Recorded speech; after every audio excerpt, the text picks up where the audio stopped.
Darus dan Pak Bupati serta Ibu Erlina, kita sama-sama membagi bantuan untuk warga yang terdampak di Sanggau. Ya, nanti setelah ini kita akan menuju ke Sekado. Setelah itu kita akan menuju ke Sintang dan Melawi. Begitu. Ada berapa korban di sini? Di sini ada. Yang kalau untuk Miku ini ada 139 kakak. 139 kakak ya. Berupa paket aja. Karena kita juga bantu untuk atensi yang warga-warga yang lansia, yang disabel, kita juga serahkan semuanya. Saya pikir mesti hati-hati ya, harus siaga terus karena perubahan iklim ini, dampak La Nina ini cukup berat. Jadi semakin tahun semakin berat curah hujan yang kita akan hadapi. Karena itu Pak Lazarus, Ketua Komisi 5 DPR RI juga mengajak Balai untuk bagaimana menyelamatkan warga di sepanjang Sungai Kapuas ini.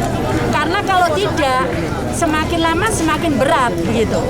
Jadi nanti saya juga akan komunikasi dengan Kementerian PU karena sebetulnya sudah ada waduk-waduk di sekitar sepanjang Sungai Kapuas yang bisa difungsikan danau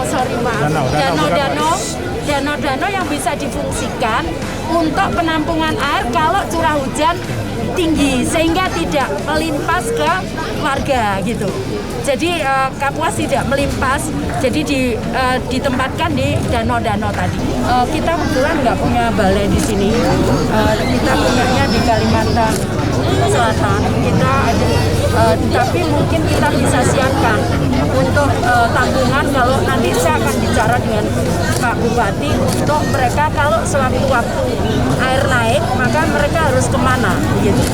Nah ini yang untuk yang sementara begitu. Mengingat ini kan La Nina diprediksi sampai Februari. Itulah yang tadi saya sampaikan. Saya sudah sampaikan ke Pak Bupati, tidak bisa kemudian kita diam. Tapi yang paling penting untuk mencegah tidak ada korban, nanti kita akan cari lokasi. Mungkin kita akan siapkan tenda-tenda sementara untuk mereka kalau sewaktu-waktu air naik mereka bisa mengungsi ke sana gitu. Untuk anak-anak yang sakit gimana Bu? Katanya sudah mulai batuk pilek gatal juga. Iya, nanti akan ditangani oleh kabupaten. Ya. Kalau Tagana siap untuk membangun dapur umum nggak Bu? Oh siap, kalau kita siap, kalau dapur umum siap. Cuman masalahnya kan bukan hanya dapur umum.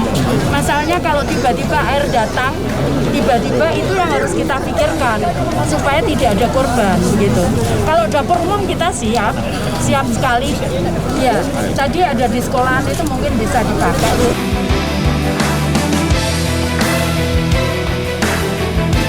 Hari ini kita berusaha membantu masyarakat kita yang pasti mereka kesulitan kerja, harus menunggu rumah. Ya, kita support. Nah, saya juga minta partisipasi masyarakat Sanggau. Ya, bukan hanya dari pemerintah atau dari pihak-pihak yang berkompeten saja, tapi masyarakat juga boleh. Kita mendirikan beberapa posko ya. Kita sudah meninjau langsung keliling-keliling dengan Bu Menteri. Ya, beliau sangat respon dan meminta kepada kami selaku Bupati untuk memonitor perkembangan air ini karena ada dugaan akan terjadi panjang banjir ini. Nah, untuk kita memang ini biasanya siklus berapa tahun ya untuk di Sanggau. Tapi secara nasional pasti ada hal yang mereka ingin sampaikan kepada kita. Nah, untuk itu juga beliau menghimbau kepada masyarakat Sanggau supaya ya kita berjaga-jaga. Nah, demikian juga kami tentu pemerintah, teman-teman Forkompinda semuanya berharap begitu.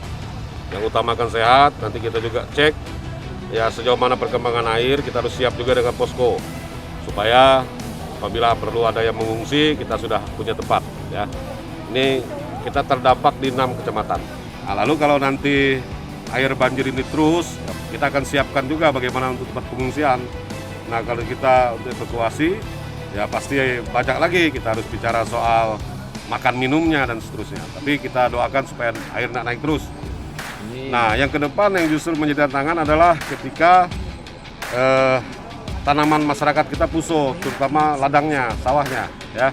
Nah, ini yang saya juga sudah meminta di data supaya itu kita bisa amankan ke depan ketika mereka kesulitan makanan karena puso, ya.